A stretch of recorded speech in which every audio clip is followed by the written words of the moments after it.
Oh my god. I should definitely not have had that third piece of pizza. Oh. Alright, here we go.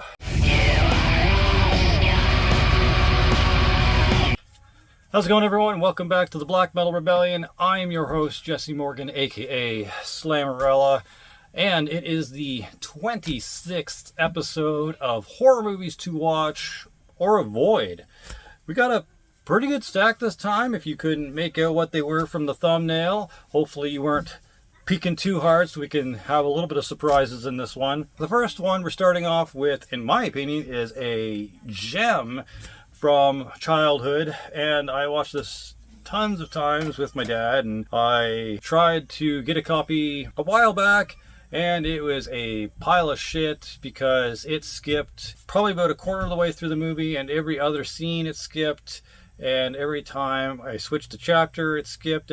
It sucked, and I had to get rid of it. So when I found this on, I think, eBay for a decent price. No, wait. This wasn't from eBay. This was actually from my local Deja Vu discs. I think about 13 bucks. Anyways, what I'm rambling on about is Monster Squad.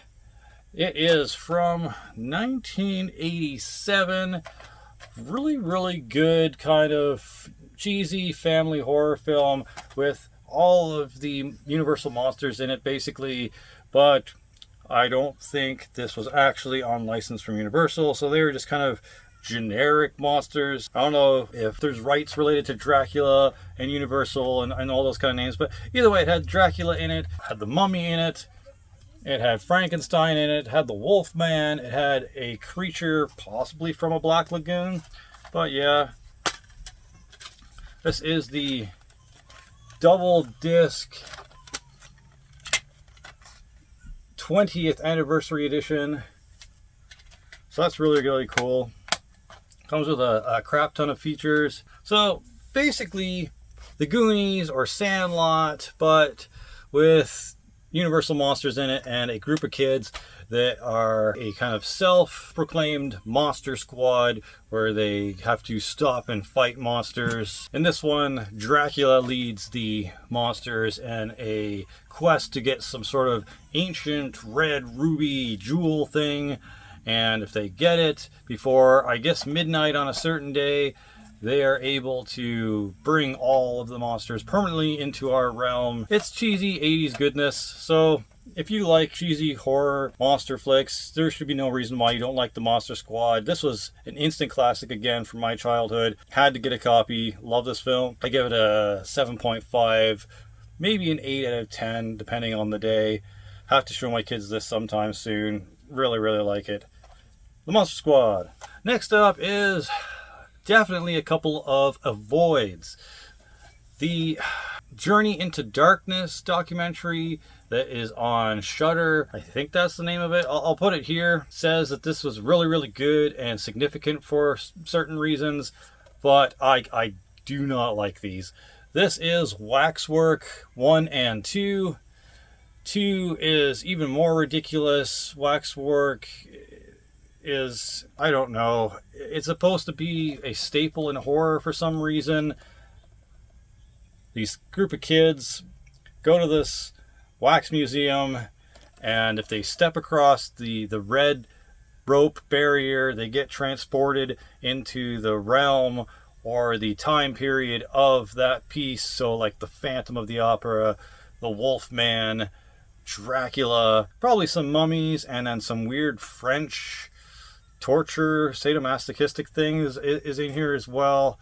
And then like the leader of the wax museum is this creepy tall guy and this really short old lady sounding dude that get powers, I guess, from sacrificing a certain amount of lives to the wax museum and the supernatural entities that rule over each piece. I'm not sure. It's really weird. Some of the deaths are okay, I guess, and it's interesting to see maybe each set piece as a different, maybe anthology type of horror spot, but I don't know. It's really weird, and unless you're into super duper eccentric, oddball type of cheesy, nonsensical type of horror movies with I guess, all right creature effects and stuff for the time, then maybe Waxwork is good. Waxwork 2 just goes off the rails and kind of makes this claim that God has a realm where all of these evil creatures and things has to fight for control over who gets to come to our realm.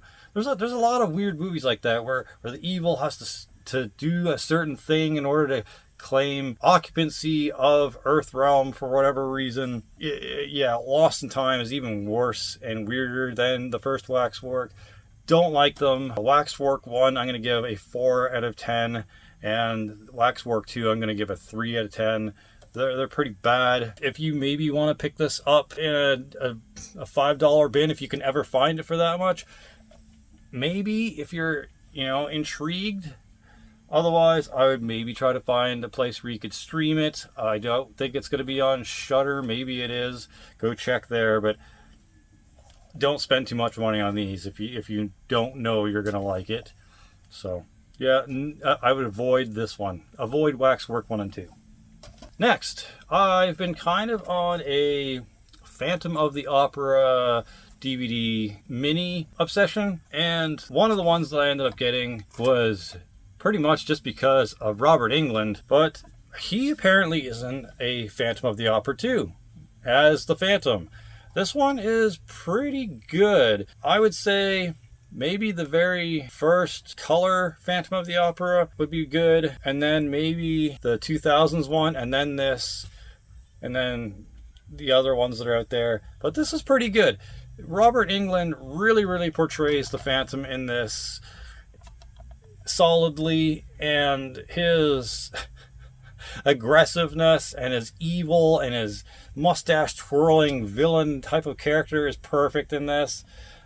I really enjoy it. The opera part of Phantom of the Opera films, not really my thing because I don't like that type of music, but there are a couple of nude scenes in here, so if that strikes your fancy, there is a little bit of scandalousness in this.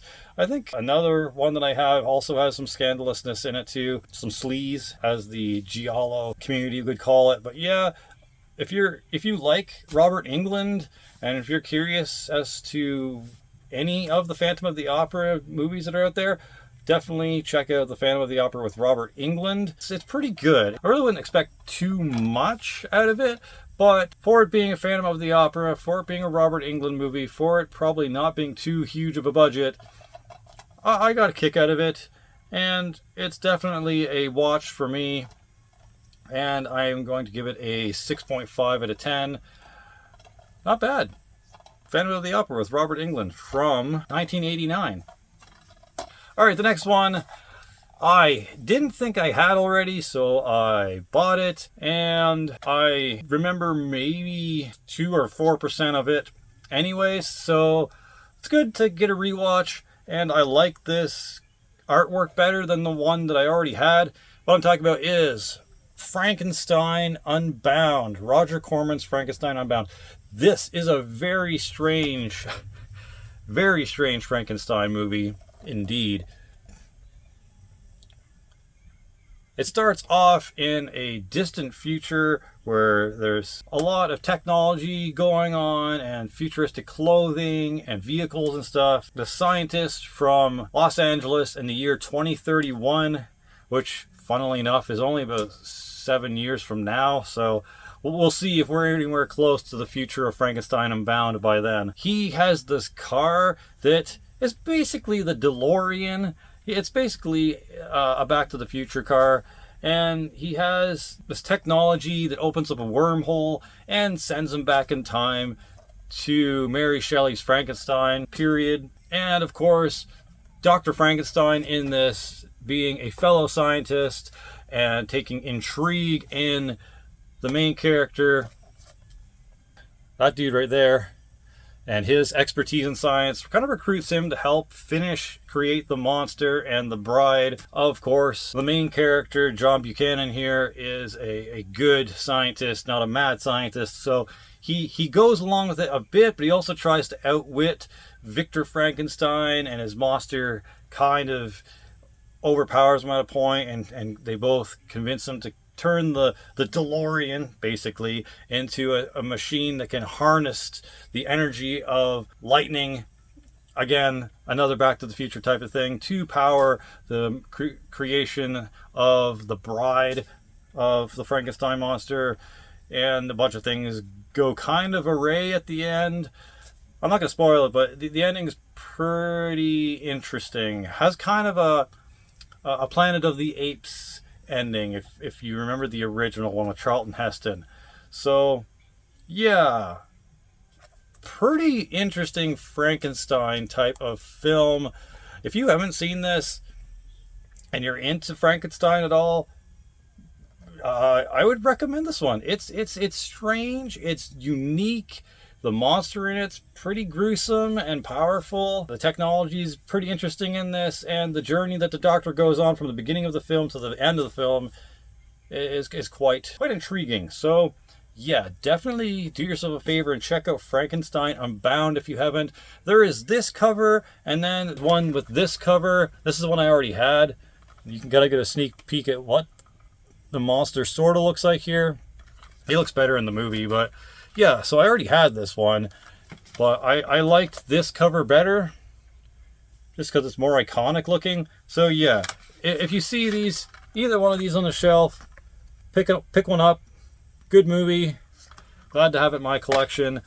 For a Frankenstein movie and a unique one, I'm going to give it an 8 out of 10. It's a really interesting, unique take on Frankenstein, either way you look at it. And it's from 1990, so if you want to pick it up on DVD, the quality shouldn't be too bad.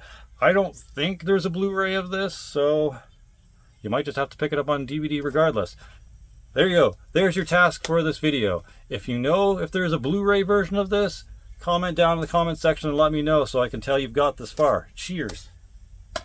Okay, the next one is a kind of nostalgic watch for me. It definitely does not age well at all. Some of the PC police will definitely be yanking on that siren for some of the things that are said in this. And the main character, Devon Sawa, is just not very likable. He's this typical stoner, douchebag, loser kid with no ambitions and no hope. But there's an appearance by Offspring in it, and apparently even Tom DeLonge from Blink-182 is a waiter in this somewhere. Anywho, this is Idle Hands. Yeah, guaranteed you probably saw this as a young teen or a preteen growing up. Maybe you've seen it recently if you're a Gen Z. But this movie is a really weird film where some sort of satanic ritual or incantation or something happens, and Devon Sawa's hand becomes this murderous entity that he eventually has to chop off. Sort of like in Evil Dead 2, where Ash has to chop off his hand because it's gone bad. Yeah, pretty simple premise. Stoner kid's hand goes evil, chops it off, and has to track it down and stop it from killing people and ruining his life. I guess worse than it already is, considering he's a stoner dropout loser. There's the inside there. It's got Seth Green in it, and the kid that plays Kevin McAllister's older brother, Buzz, in it. I'm pretty sure that's who that character is. So yeah, Devon Sawa, Seth Green, Buzz from Home Alone, and it also has Jessica Alba? Yeah, and it even has Jessica Alba in it. And the scene where he's in her bedroom and they're kind of hooking up is pretty cringe too. I mean, I guess if you're into Jessica Alba, she is fairly scantily clad in a couple of scenes, so I guess get your perv on. But other than that, this film aged pretty badly.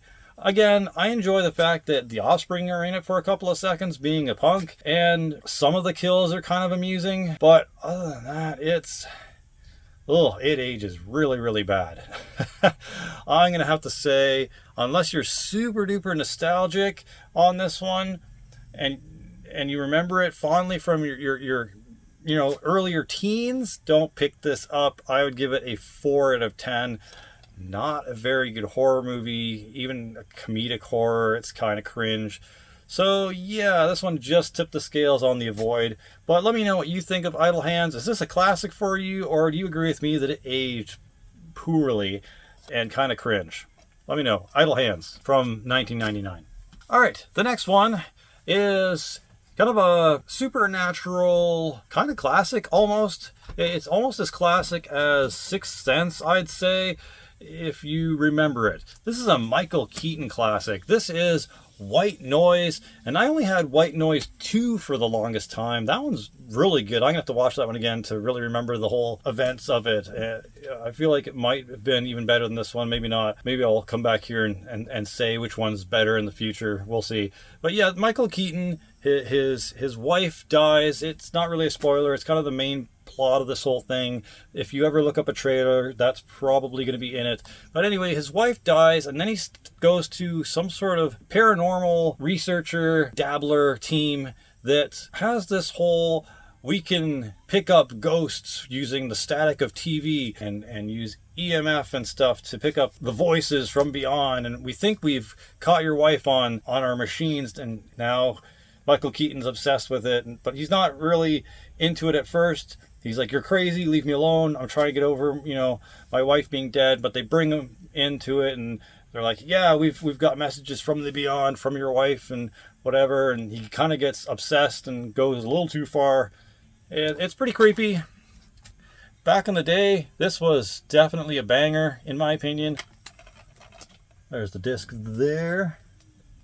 So yeah, if you're a supernatural horror fan at all, if you like ghosts and hauntings and weird EMF stuff, EVP stuff, then this is definitely it for you. I'm a pretty big fan of Michael Keaton, not just because he was Batman. He did a lot of good movies like Mr. Mom, that one movie where he's wrecking people's lives by being a terrible roommate. But yeah, he's in a lot of good movies. Anyways, I like this one. I highly recommend it as well if you're into supernatural horror and EVP and EMF and that kind of supernatural ghost hunting stuff. A lot of creepy stuff in here, and the ending's like, holy shit.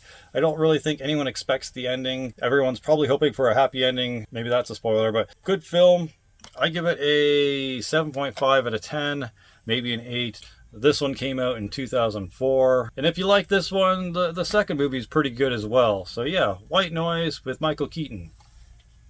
Now this one is the opposite effect. I had the first one for the longest time and didn't get the second one. So now I finally got the second one. And it's another supernatural horror film with possibly ghosts. This one is Mirrors 2. This one, a little bit gorier, I feel. A little spookier, I'd say, here and there. A little more action-packed. The first one was really, really good, too. That one had a few more twists that I really, really enjoyed. Sort of like Fear.com and One Missed Call. I like how the mystery in those kind of unraveled. Mirrors 1 and 2 is kind of the same thing. Highly recommend both of those films. I'm not sure which one of these I like better. Maybe Mirrors 1 slightly better than this because it was the original with the idea that ghosts and stuff can see you in the mirror and make you do stuff. Pretty good. Again, if you're into supernatural stuff and ghosts and kind of gore and a little bit of suspense and who done it and why is this happening type of mystery, Mirrors 1 and 2, pretty good. Mirrors 1, I'm going to give an 8. This one I'm going to give a 7. Both have some pretty sick kills. There's a scene in the first Mirrors that's pretty iconic. Just creepy. But yeah, definitely a watch. Same with the first one. Really, really good. This one is from 2010. Mirrors 2.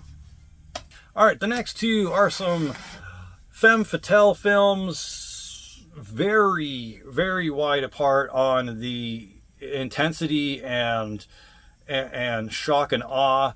But they're both femme fatale films. This is the chiller one of the two. This one is a little more homey, a little more kind of suspense and drama, a little less holy fuck and blood and the R word. No, the 4-letter R word. This one is called The Hand That Rocks the Cradle.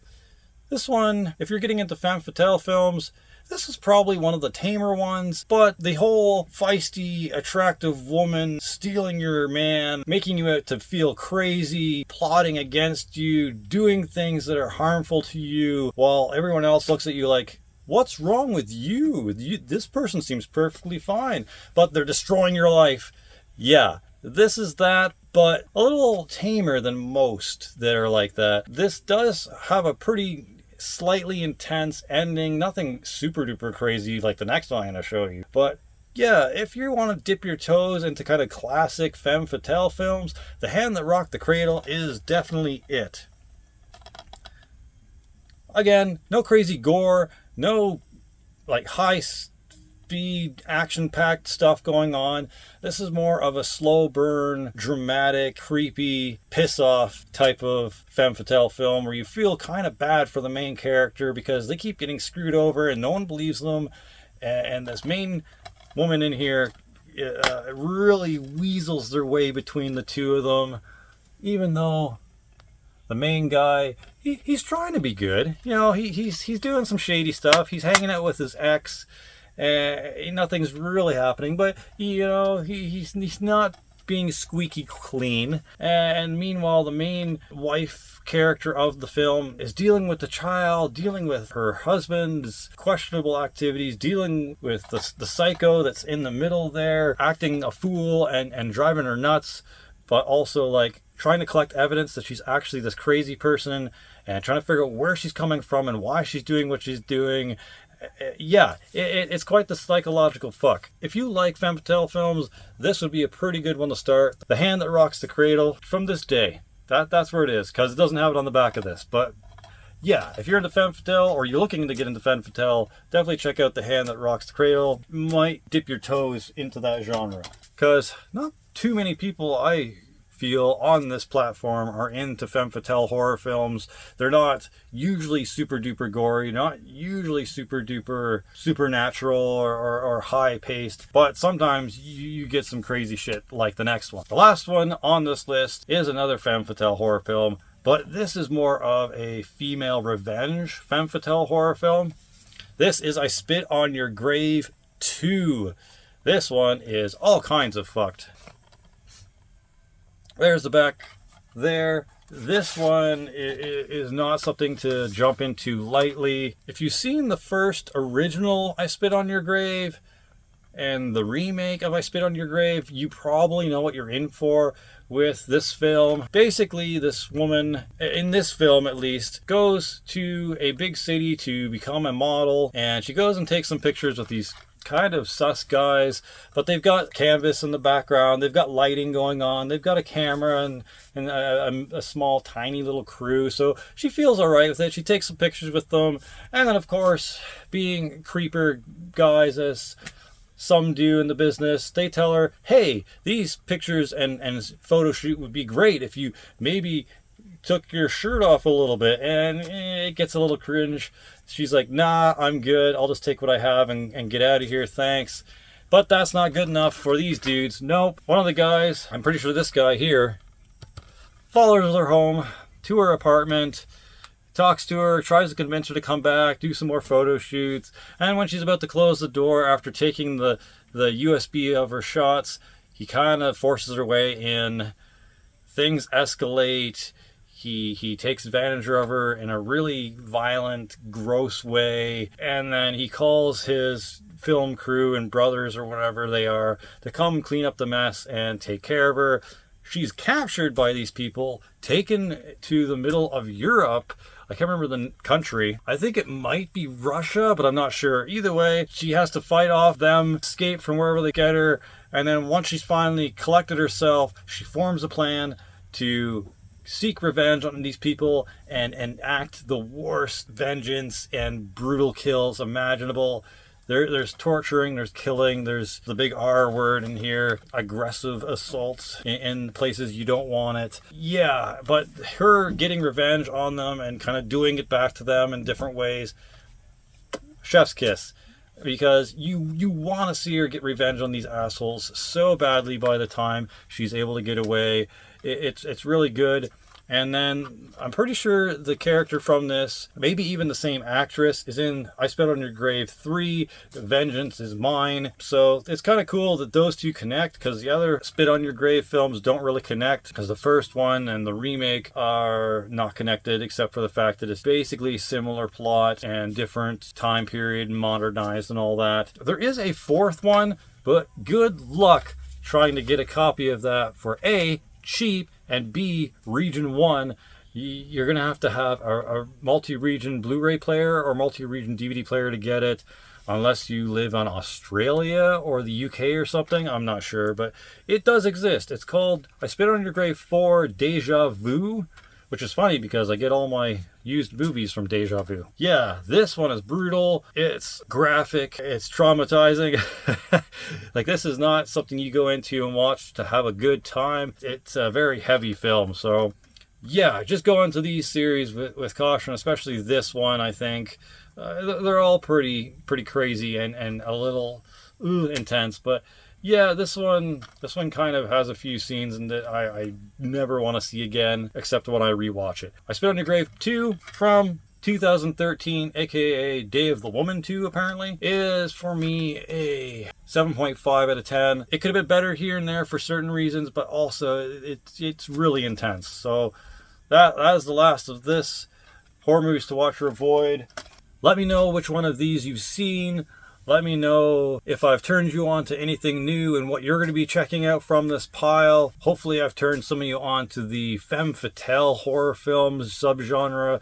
That'd be cool to know. Until next time, and we'll see you in the next video. For glory, for the rebellion, Slammerella out.